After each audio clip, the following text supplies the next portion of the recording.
Hello and welcome to the Watch Kaki channel, where we bring you all the good and honest watch reviews. If you haven't done so, please subscribe to my YouTube channel. Come back here every week because I've got new videos uploaded every week for all my viewers. And in today's video, we are going to do a very quick comparison between these two watches here. And these two watches are Sumos. Only difference being this one is a real sumo. He trains hard, he's from Japan, he wears a loincloth. And this one here is a pretender sumo. So this guy here, he doesn't train hard, he's made in China, he's a copy sumo. Well, actually, this is a real proper Seiko Sumo. This is from the 3rd generation 6R series movement. And on my left hand here is the Shirryu. And the Shirryu is a homage of the Seiko Sumo. More specifically, it is done in the style of the Gen 1 Sumo, the SBDZ001. So the Shirryu is also known as a Sumo, only difference being this is a homage or a copy, if you will. So I know there's really nothing much to compare between these two watches. One is a mid-range Seiko diver, done properly with pretty good specs, sapphire crystal, good movement, 70-hour power reserve, and over here this one has no originality. It is a copy, it is a homage. This is done exactly the same to the SBDC001, although it does use a Seiko movement, the NH35. Other than that, everything else is, well, one-for-one copy. But you do need to bear in mind the price difference between these two. I think I paid about US dollars $160 for the Shirryu. Very fantastic brand name and fonts here. Shirryu, I love it. So 160 or 169 US dollars, and this one here typically goes for about 1,000 Singapore dollars. This is the Gen 3 Sumo. So if you're looking at the non-special edition, I think you can buy those for about 900 Singapore dollars. So the aim of this video is actually to see if the actual Seiko Sumo is indeed worth so many times more the price of a homage sumo. We're gonna look at some of the details here, and then you're free to make your own decision. So I've just zoomed in the lens a little bit for you to get a close-up look on these two watches. I apologize for any smudge found on the case of these watches, because sometimes under the camera, under these studio lights, I can't really see the fingerprints or the smudge until it goes to editing. So please forgive me if you see fingerprints here and there throughout the video. So firstly, in terms of case design, I would say they are almost identical. The Gen 3 Sumo and the Gen 1 Sumo, I don't think there are very much differences. So the homage here, the Shirryu, is done exactly the same. It's got that same curves and the same bevel, the same beveling. To be honest, the quality here isn't too bad. It's not too shabby, right? The brush finishing is done properly. It is not too bad when viewed from afar. You can't see flaws or anything like that. So I would still say the build quality for the homage, the Shirryu Sumo, is actually acceptable. And of course, as we look at the Seiko version, you can see that this is more refined. Despite being a PVD coated watch, you can still see the brushing done really nicely. This is done in the semi-matte finish. I would say the stainless steel version, I think, would be a better comparison, but I'm just here to show you that even for PVD finish, the brushing can still be seen, can still be felt, and I would say this is pretty impressive. So let's take a look at the differences in terms of the fonts used on the bezel. So this being the Gen 1 copy, so they've got these fat fonts here, the cartoonish looking fat fonts, and this is a Gen 3, so it's got a slightly smaller font, and I would say this is more serious looking, more formal looking, and I actually prefer these fonts over the Gen 1, Gen 2 versions, despite the fans saying, you know, this is what makes a sumo a sumo.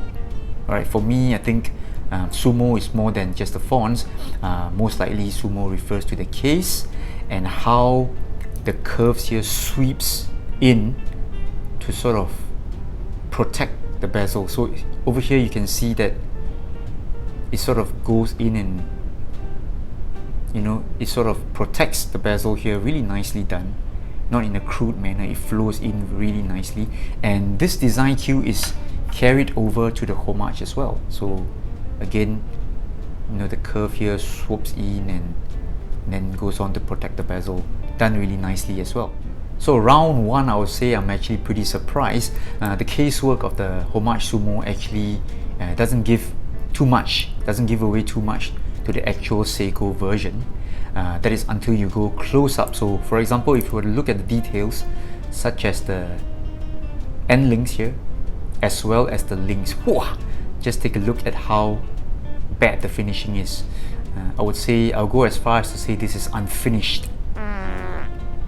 Alright, all these surfaces in between the links, that are unfinished, and this one here is really done in a hard angle. It is not sharp, it is not cutting your hand or anything like that, but it is done in a really hard angle. So this is perhaps where the homage is showing signs that yes, it is an inferior product.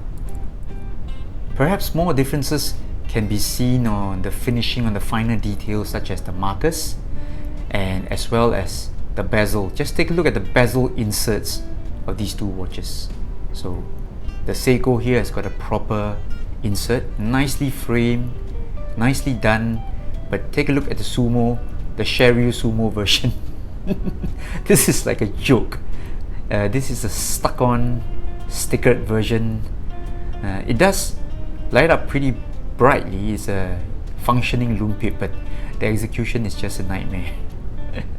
And there are some things you can't really see when you're looking at the watches just like that. You probably need a macro lens or really zoom in to see the differences. Now, the applied markers on both watches, you will see that the shine, right, the shininess of the applied markers, the edges of the frames of the applied markers on the actual Seiko product, it is superior when it compares to the Shirryu version. So yes, I know the markers are still applied, alright, they're not printed. I give you that. This is a good effort by Shirryu.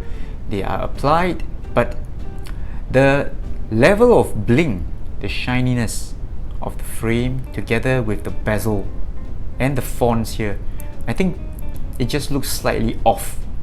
Right? It is done shiny, but the level of polish here sort of makes it look kind of cheap.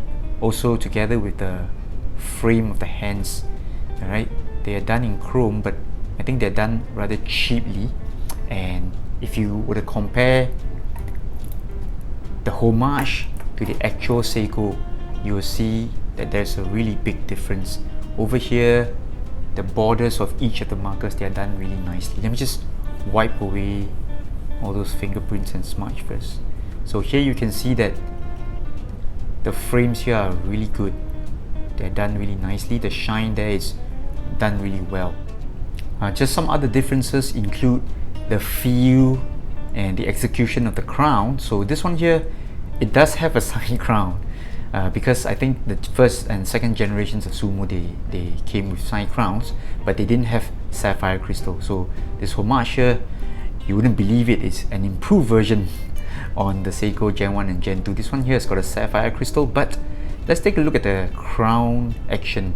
So over here, it does look like it offers some kind of grip, but I'm going to compare that to the actual Seiko product, the actual Seiko Sumo. So upon unscrewing, there's no wobble at all. This is good. This is pretty impressive. But in terms of feel and grip wise, I think the Seiko just wins hands down. Over here, alright, again, really nice crown here, but the feel and the grip here is just so much better.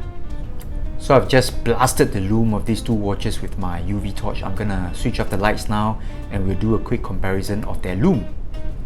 And boom! Just take a look. Actually, in terms of lume, the Shirryu Sumo on my left, it is no slouch when compared to the actual Seiko Sumo on my right. So the difference being the slimmer hands on the Seiko, and I gotta say I'm very impressed by the lume on the Shirryu Sumo. It is just as bright, You always think that Seiko Lume Bright will win hands down, but in terms of longevity, I'm not too sure. But in terms of brightness, I would say, wow, it's actually on par with the Seiko. So there you have it. That was my quick comparison between these two Sumo watches, and this is a Shirryu homage, and this one here is a true blue Seiko Sumo, and you can see that there are some small differences in terms of quality, in terms of execution, and I would say this one is definitely worth 4 to 5 times the asking price of the homage. But then again, if you wish to try out a Sumo style of watch, this one here has got pretty good specs: sapphire crystal, solid end links, yada yada yada, hacking, hand winding, and you want to give the Sumo case size and style a bit of a try before you go on to the real Sumo. I would say you probably can't go wrong with a Shirryu homage, because you're not spending a lot of money. If you don't like the style, if you don't like the weight, you can always just get rid of it at a pretty good price. If you pay $160 maybe you can get rid of it at minimal loss. So when you're ready to go on to the Seiko Sumo, most likely you'll be looking at the green version or the special edition, the coral blue ones these days with the stainless steel bracelet. So I think those will be the more popular ones, because this one here is all black and it comes only on a rubber strap. Another point to consider is if you're okay with wearing a watch that looks exactly the same like a Seiko Sumo. This one here, there's really no shame at all. The makers, they don't really bother to change anything. No change of hand design. The only thing they've changed is the logo, the brand Shirryu, and also they have this really silly inscription on the case back that says "Stay hungry and stay foolish," that kind of thing, as opposed to the Kanagawa tsunami wave. So if you're okay with a watch that looks exactly like a Sumo from afar, you're okay with it. If you're okay with it, I would say it is not a problem at all to give it a try. If you're the sort who thinks that it is too much, it is way too much to wear a watch that is a dead ringer to another watch that is more expensive, I think not a good choice to go with a homage. Thank you for spending your time to watch this video. I hope you enjoyed it. Come back here next week. I've got more videos uploaded just for you. This is George and the Watch Kaki. We're going to say goodbye for now. Bye bye.